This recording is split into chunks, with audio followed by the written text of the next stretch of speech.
Welcome to our new episode of Weaver's Talk Show. Hashtag We Connect, hashtag virtual. As always, I am your host, Ana Doc, and let's not forget about my beautiful partner, Miss Sarah Jane Alonzo. Yay! Oh, thank you, partner. And welcome to our Weaver's Talk Show. And for this episode, we're having an interview with us four lovely BS Ed students. So, partner, I have a question for you before we start this interview. How is your life during this pandemic? Today's situation is it's really hard for everyone, especially for me, because we can't do the things that we used to do before. Just like example, me, I love to travel, I love to meet my friends, I love to do picnic or some adventures with my family, but today I can't because of the COVID-19. But at the same time,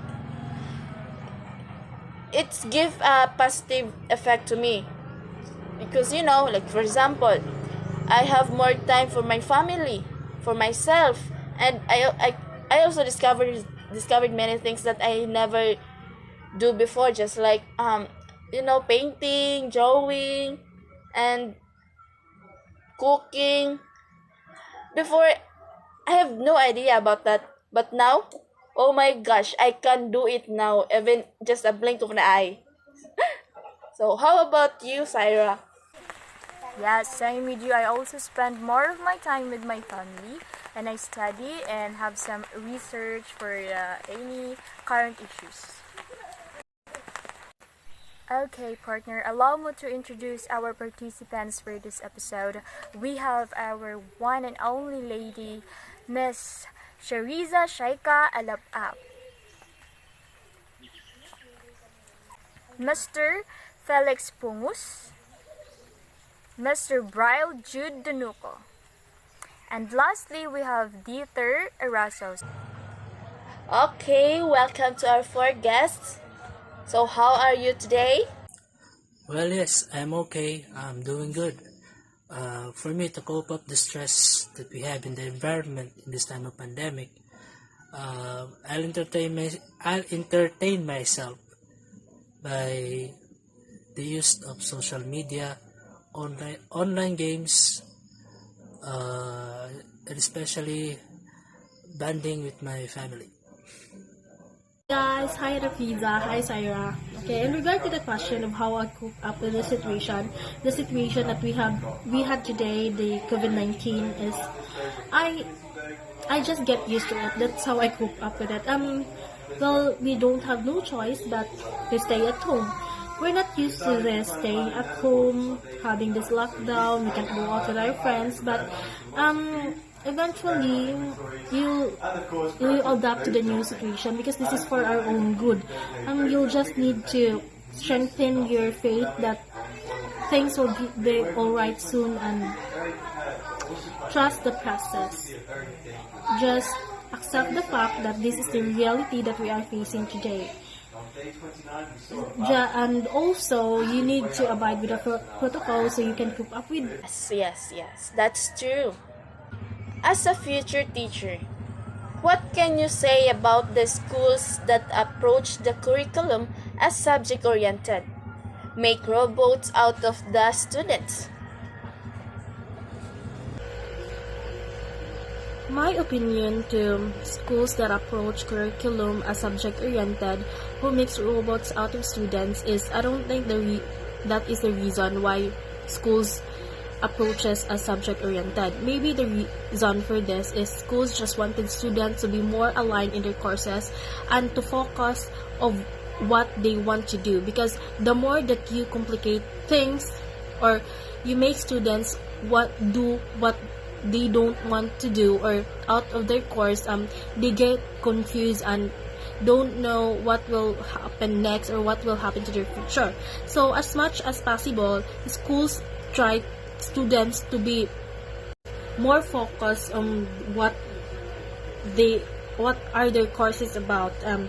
Like for example, if a teacher teaches biology, it should be just about biology and not another thing. It might relate to life, but not not far from that. So I don't think that makes students robot. If another case, if there are things that needs to explain, students just give just do more research about what is the subject is all about, and do something, but it is related to the subject.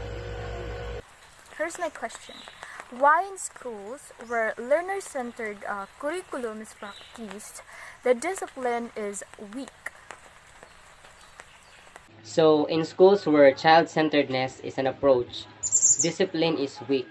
No, I would like to contradict to this statement because child-centered teaching is a method that focuses on the attitude of the learners, and the role of the teacher is to help to mold their personality as an individual.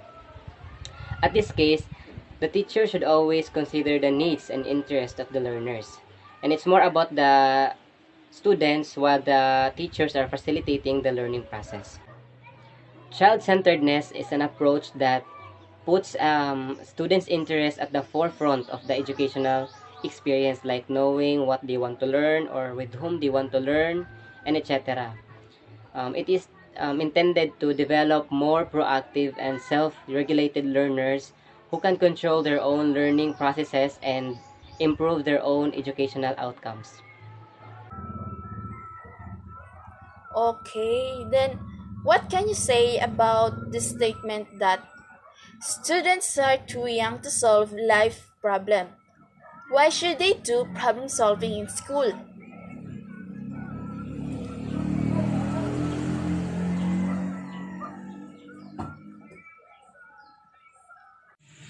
Students are too young to solve in life's problems, so why should they do problem solving in school? Of course, they will do it. They need to be taught in an early age to know how to properly handle a problem so that when they grow old, they already have the idea on what to do and how to do it properly. Because if not, if they are at the age where they need to make a lifelong decision, they don't know how to properly engage and properly make a proper and effective decision, which is why schools are need to educate students to taught them in making and solving problems. Thank you. Students really like problem solving is that first discipline, because that was the most important thing for me in studying. Second will be the integration or integrating values and life lessons in during my lessons or class, because I really see it as a effective technique or strategy, because that was mostly the teachers, my past teachers do, and it really helps me a lot because I learn from them on how to solve my own problems in real life. Well, as the learning facilitators, we should help students learn how to understand problems, assess them, and how to solve them as they are age appropriate and development appropriate. We should help them become lifelong learners who listen to others, gather data, and make decisions based on evidence, not preconcluded beliefs and assumptions. You know what, Sarah? They are right. As a future teacher, we need to be equipped and ready. Aside of that, when it's really important to have a very wide and a very deep knowledge about everything, because we're teaching. We're not just teaching. We are only touching their life, um, help them how to survive. And yes, regarding to the topic that we have for today's episode, and we should know how to apply the three different curriculum models, and where we focus on subject oriented, learner centered, and also the problem solving. Thank you very much for sharing your time with us today. Even though you're also having a hard time for adjusting and coping up with the new normal situation. To our viewers, thank you for watching the new episodes of Weaver's Talk Show. I hope you'll be stay healthy and stay safe. So again, guys, it's me, Syra Alonzo, and Anna Prisa Lustok as your host for Weaver's Talk Show.